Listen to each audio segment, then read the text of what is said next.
Well, I see you dug up the original movie poster.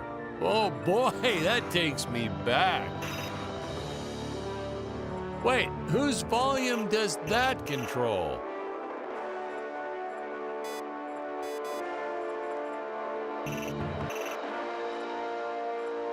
I can never figure out all these DVD options. I tell you, watching movies has become complicated. The pause button, I know that one.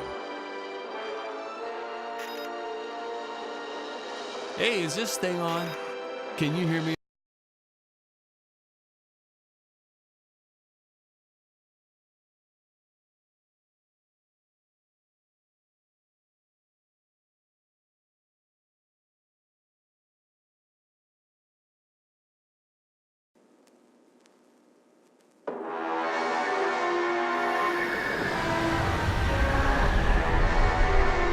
Hello, Dan Smith here. I directed this film back in, well, it feels like a century ago. Yeah. The studio asked me to provide a commentary track for the DVD release. And wham! Straight into the action. No fluff or anything. That's what we did back then. Crash-landed ship. Out pops our hero, the fearless Dick Starspeed.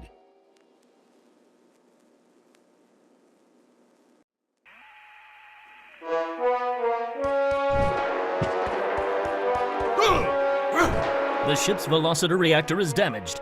I believe that I am stranded on an alien planet. Played, of course, by actor Jonathan Digby.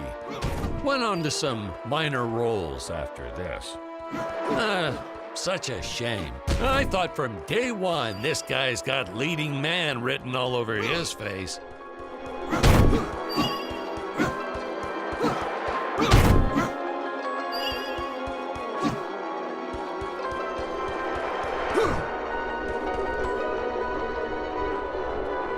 Greetings, citizens of Gravoria. I am Dick Starspeed, and I come in peace. Probably shouldn't have had Dick draw his weapon when he was talking about peace. Well, maybe one day we'll go back and CG it into a sandwich or something instead. Ha! Just kidding.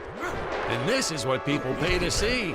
A no-name middle-aged B-list actor duking it out with stuntmen in costumes. Such stunning choreography. Now, the extras in those robot suits really knew how to take a punch.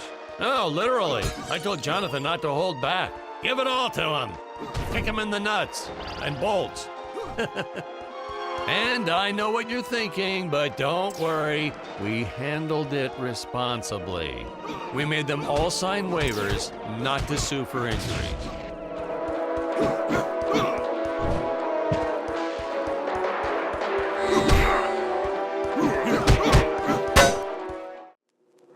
Holy smokes!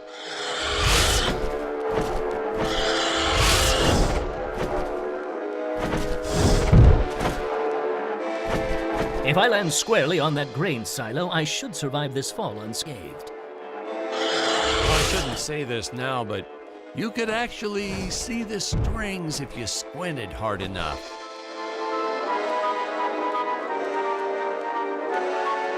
A screenwriting trick from back in the old days. You put a grain silo or some haystacks down and it solves all your gravity-related problems.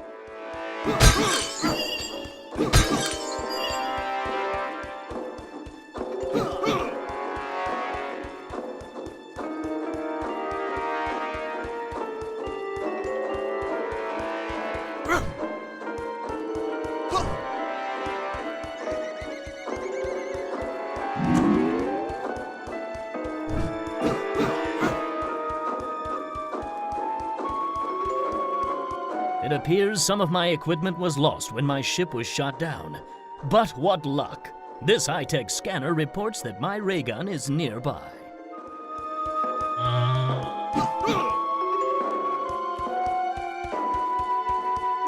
Oh, the dinosaurs! You just don't see quality stop motion like this anymore, do you? Someone actually sat there and moved them, frame by frame. Today, it'd be done with computers, but where's the artistry in that?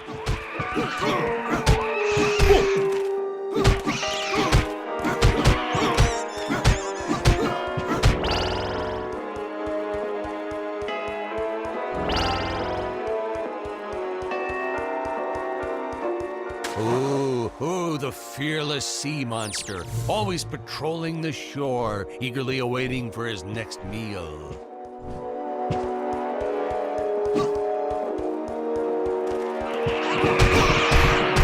Now, if the trees here look a little plastic, well, it's because they are. I took them from the set of my last film, Vampire Island 2.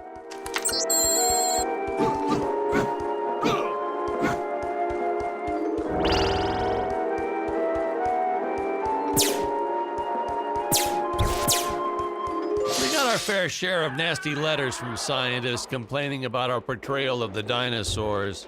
Was news to me. Apparently these stegosauruses weren't meat eaters. Must have preferred shellfish or something. Wow, how do they know? That's what I say.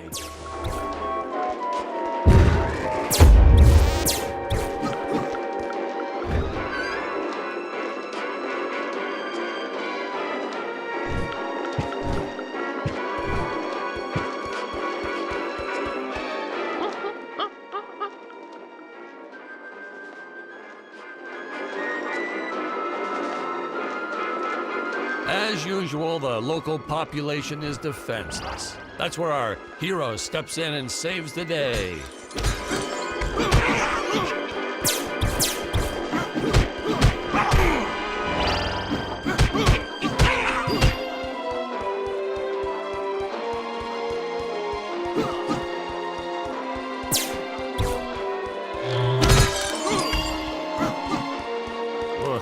We put Jonathan through a lot shooting this film.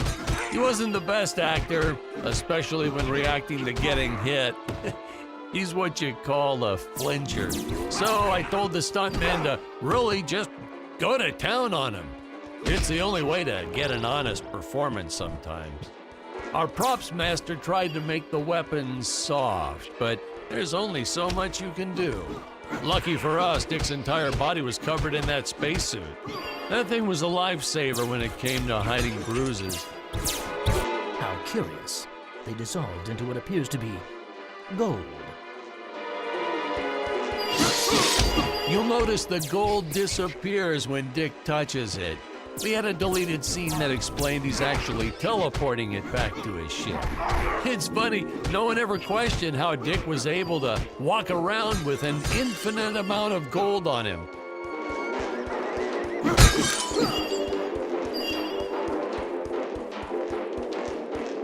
We had to redo these shots.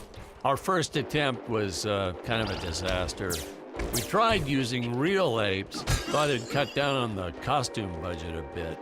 But have you ever tried working with apes? They are the worst actors ever.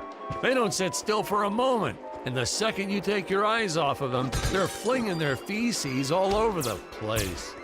Jonathan refused to work with them after he got, well, let's just say that he had to take more than a couple of showers one day.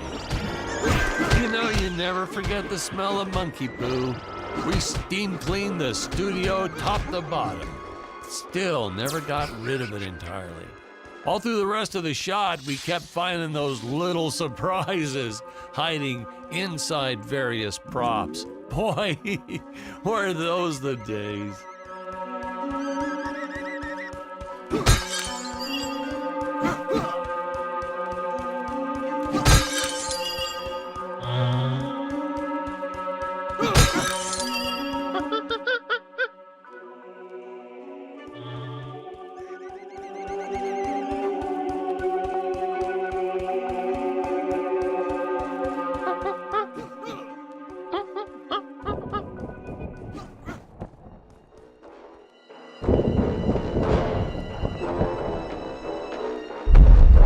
Some really top-notch stop-motion effects, huh?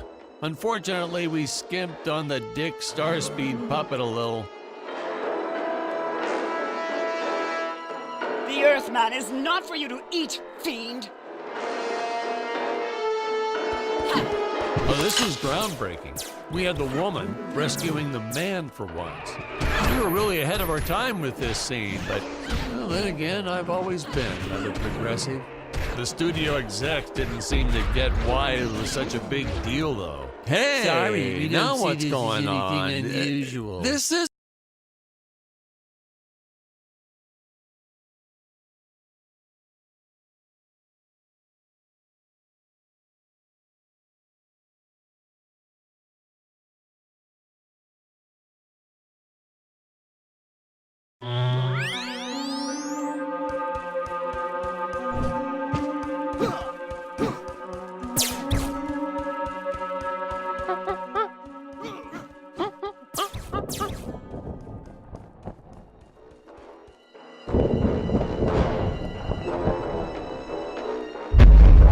Some really top-notch stop-motion effects, huh? Unfortunately, we skimped on the Dick Starspeed puppet a little. The Earthman is not for you to eat, fiend!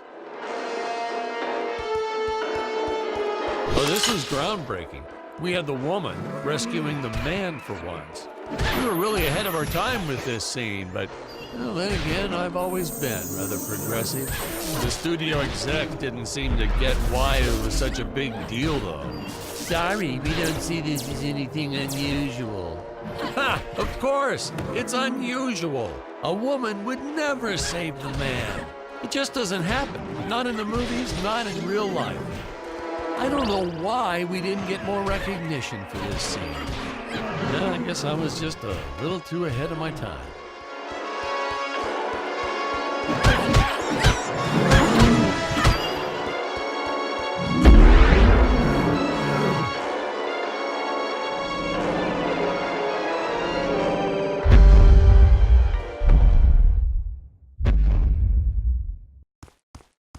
Thank you for saving me, strange woman. What is your name? I am the magnificent Scarlet Nova. Do not question my motives. Just be happy that you are still alive. I must speak with my father at once. I shall teleport to his chambers.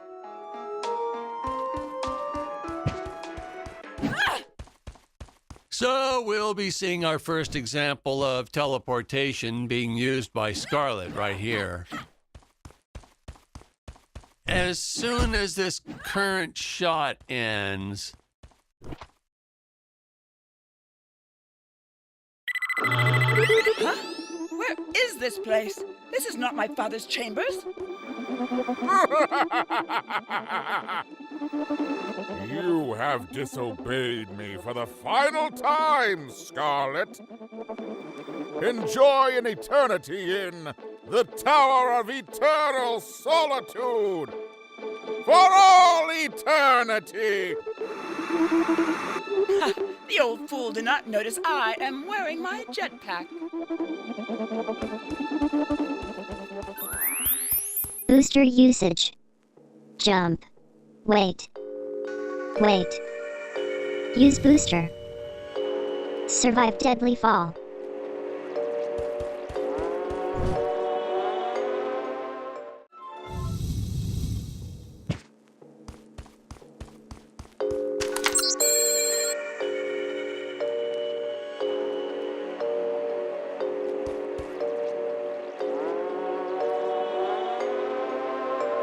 Scarlet didn't quite realize she needed to shoot those energy orbs down below. Keep in mind, Stacy was doing this on a soundstage, okay?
The energy imps.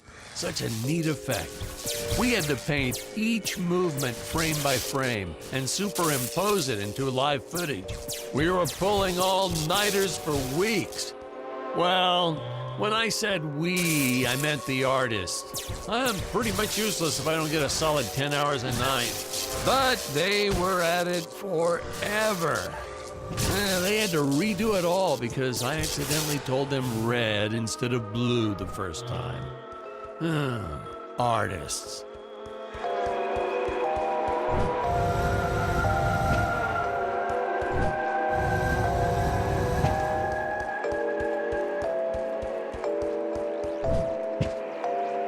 Curses!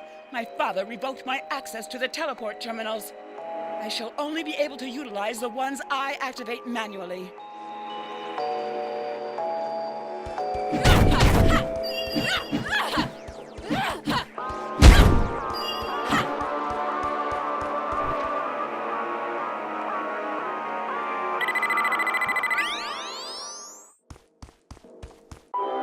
Ah, I knew you would return. Puny Earthman, you shall help me overthrow the Emperor. Why would you turn against your own father? How do I know I can trust you? Oh, this scene. This is practically Shakespeare in outer space. Just as the entire planet does. And, huh? Patrick, what's wrong with the video?